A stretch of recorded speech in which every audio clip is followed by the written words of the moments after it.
Okay, next is Quark's Hideout. And thankfully we don't need to worry about buying the PDA again, because we already have the stupid thing. And if anything else, if you did not buy the PDA during your first playthrough because, well, you were broke, and you had to prioritize other things, then challenge mode is more than a good enough opportunity to acquire the bolts necessary to be able to acquire the PDA now versus waiting. You know, it would be kind of cool and kind of hilarious if we managed to, nice. Gotta love that chain reaction. Anyway, back to what I was saying. It would be kind of cool if we managed to get the Platinum Trophy when we defeat Dr. Nefarious again. That would be pretty damn sweet and a very, very poetic way of finishing the game. Damn, my butt hurts.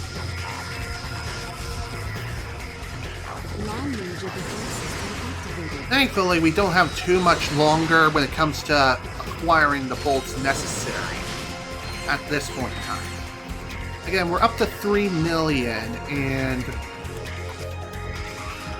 I think if we end up having to do the whole sewer crystal collection thing again, it really wouldn't be that big of a deal, because of course we'll have our Quacko Ray ready to go, ready to turn every enemy we come across into ducks. And we'll be able to use those ducks to just line them all up in a row and make everything perish. Can we please stop electrocuting ourselves? That would be great. Ow. Okay, this is fine. We can just tank the hits. We got plenty of health to work with, and we also have an emergency reserve if we absolutely need it. See? Already at the end. And even if we did end up taking some unnecessary damage, it's not a big deal. And here we are. There's the vending machine for the PDA. We don't need it again because we already have the stupid thing. Again. Really? The frickin' platform had to leave me. Like, what the hell? I know Quark's a dick, but I didn't think he was that much of a frickin' dick feed. Well, it's fine.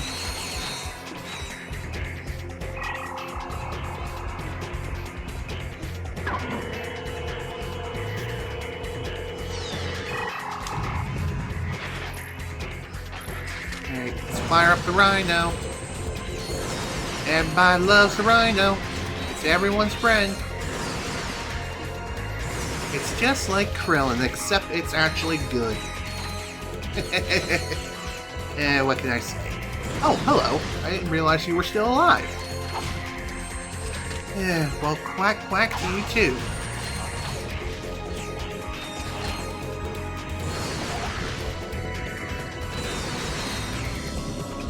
Okay, I don't think we're gonna need the warp pad for this.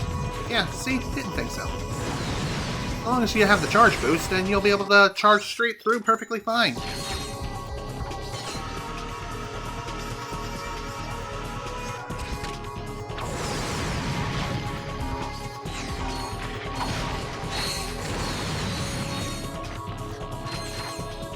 Oh yeah, you gotta love that frickin' bolt multiplier going off, am I right? Really don't like the fact that I'm wasting so much frickin' time here.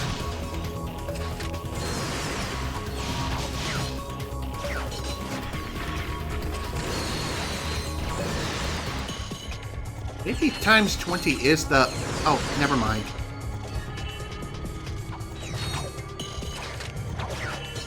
I just noticed that the... Whoa. Okay. Screw you too, game. Screw you too. That was real fair. Dang it. Whatever. No biggie. We'll just go again. At least we made a fairly decent amount of use out of that bolt multiplier.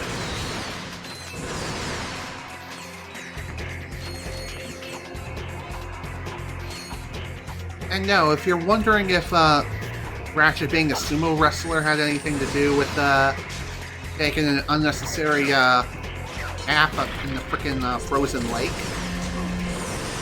no, it doesn't. It's just me and bad platforming.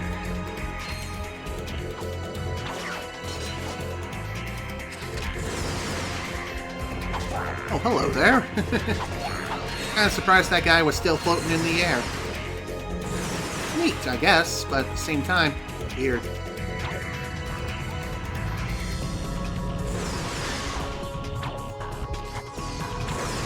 You know, one thing the Rhino cannot annihilate for whatever reason, it's those freaking deployable turrets. Those turrets that sit in the ground in Quark's headquarters. The Rhino can't destroy it. Why? I have no freaking clue. I guess the Rhino is just not strong enough to destroy Quark's advanced armor technology. And yet, for whatever bizarre reason, he can't apply said technology on his own frickin' robots. Just doesn't make sense to me. What's up with that? You gotta love the video game logic. Video game logic at its absolute finest. Okay. Alright, Clank. Time for you to do your thing.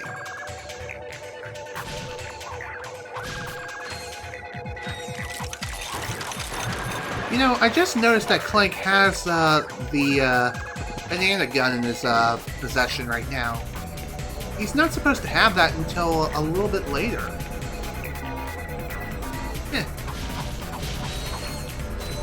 Maybe it's a bug. I wouldn't be surprised if it is one.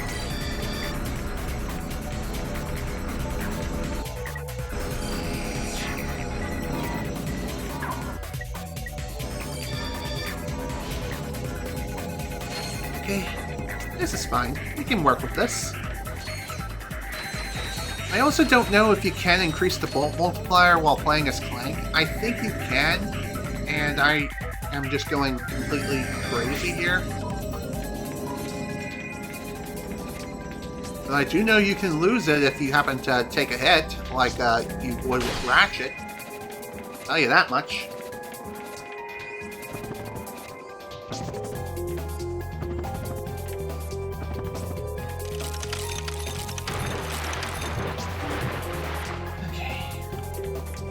Yeah, see, there's the banana gun over there.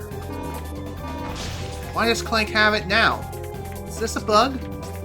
Or is this, was this an unintended, mechanic or something? I don't remember Clank even having this during, his first run-through here. And again, maybe he did have it and I'm just going crazy.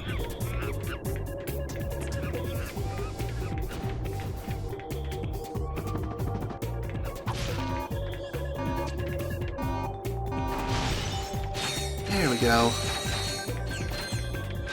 I really wish that Clank could also utilize the bolt grabber, but unfortunately he can't.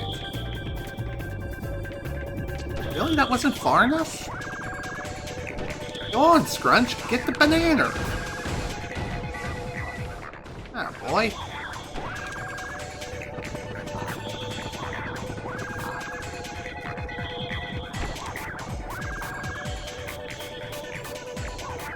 Yeah, you gotta love it when these Clank sections take 200 years. Technically, yeah, I could have skipped the section if I was good at the game and I knew how to do it. But unfortunately, I'm not a speedrunner, so I don't know how to skip this whole section or really skip the entirety of Quark's Hideout.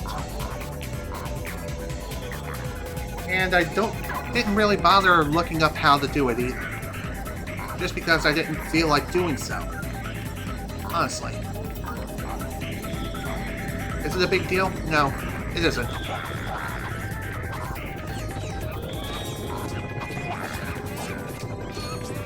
Thank you for keeping them distracted, buddy.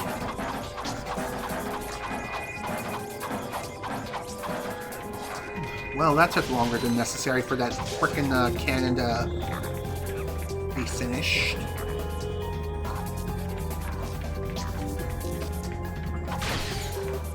go. Follow me, my dude. We got places to be.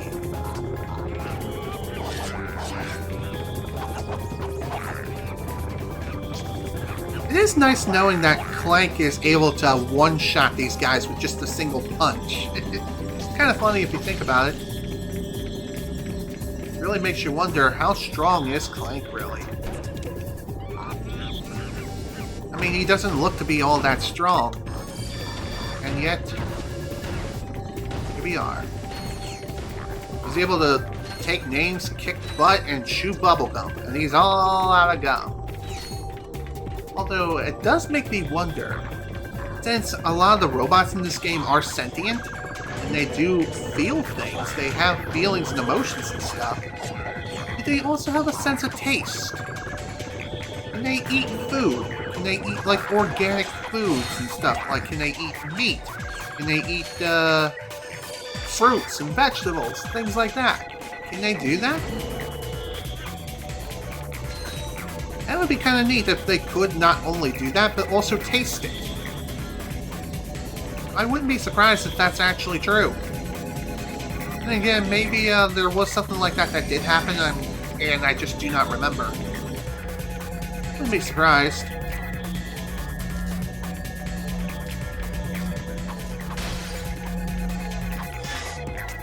Okay, here we go. Blank section done. That took a little longer than necessary, but hey, at least the deed is finally done now. Hello, Quark. Goodbye, Quark. See you in hell.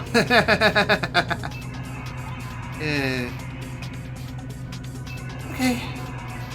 Well, that was sure fun. Time to return to the Phoenix and save it from being destroyed. Ratchet, where have you been? I've been buggering off to the frickin' sun. That's where I... Okay. Let's keep moving along now, shall we? I wonder if I can just plain skip this whole section, or at least the middle section. It might be worth a try, actually. Not like I have a frickin' bolt multiplier going.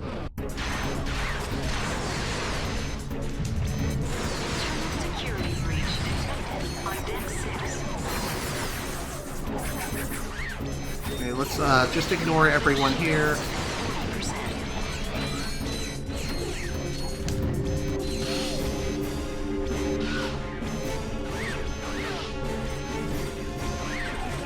Okay, that didn't quite work out. I'll have to try again. No biggie.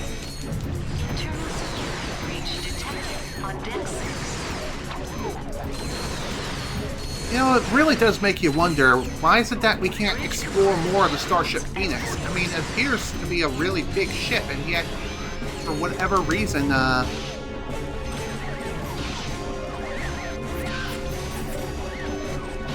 Oh, really?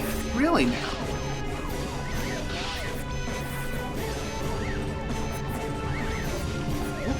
Looks like we're able to ascend a bit. Looks like we can skip this section after all. We just need to wait a little bit and...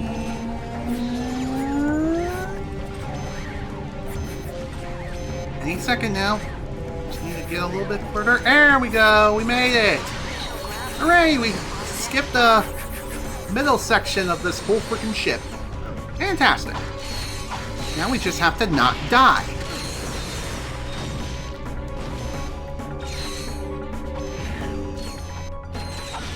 And once we reach the middle, or reach the bridge, then we're good. We golden. We good. There we go. Now we have access to Koros, aka the very planet which we'll be making a large majority of our bolts on now. That's awesome. It's also the planet where we'll be able to destroy the entire planet, more or less. Get some more bolts in our frickin' pocket, and eventually open up the command center. Alright, let's go. Off the planet Koros! Oh boy.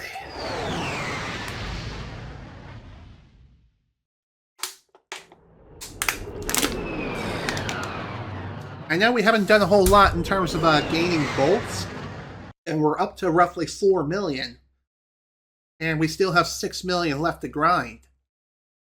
But I guarantee you, once we finish this planet, we should be really, really close to roughly 5 mil, maybe even 6. Again, it depends if we're able to get good at the game.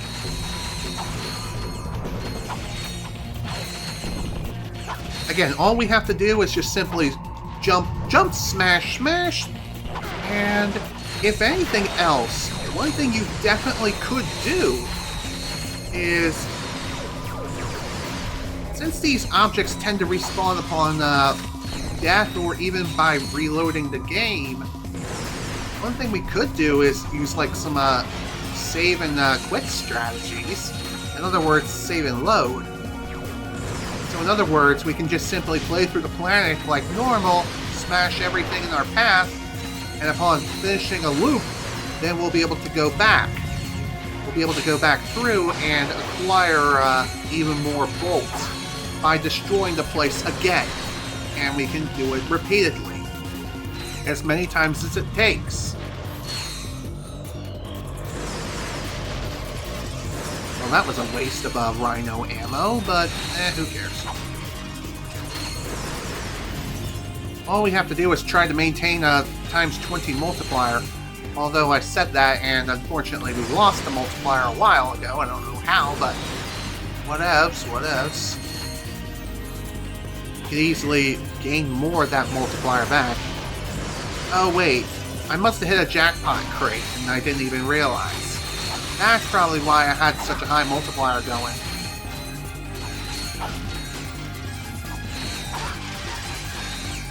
I mean, look at this money coming in, boys. Look at it. And we're not even close to done yet.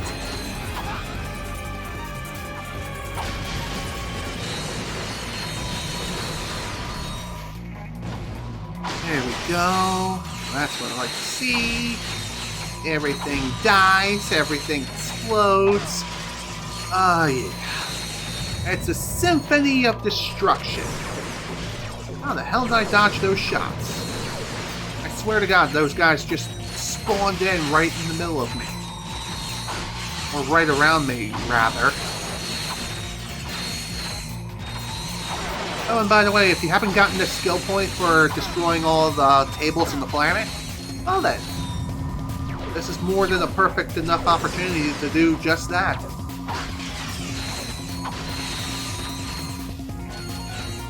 There we go. Sure, I could just not buy Rhino ammo and save a few bolts, but really, ammo's cheap for this thing when you're buying from an armor vendor, that is. PDA, not so much. I'm just saying, though. See, just refilling those couple of shots was only like 3,000 bolts. Which, if you're playing the original Ratchet Clank, then that is a metric ton of bolts. But even then.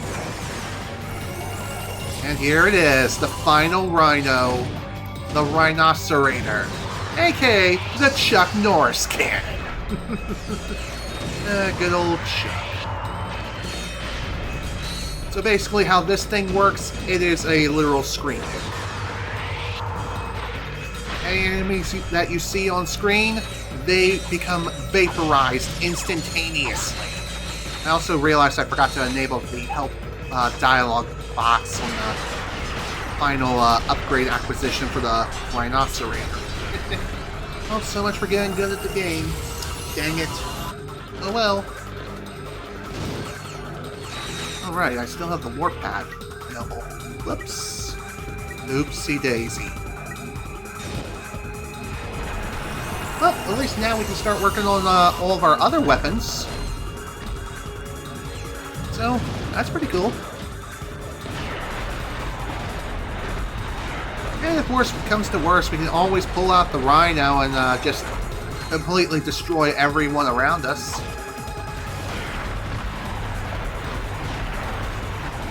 There's also plenty of Inferno boxes around here. It's kind of funny I say that and there's only one, but you can...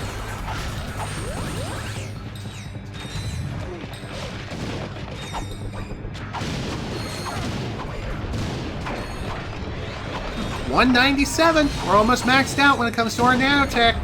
That's awesome.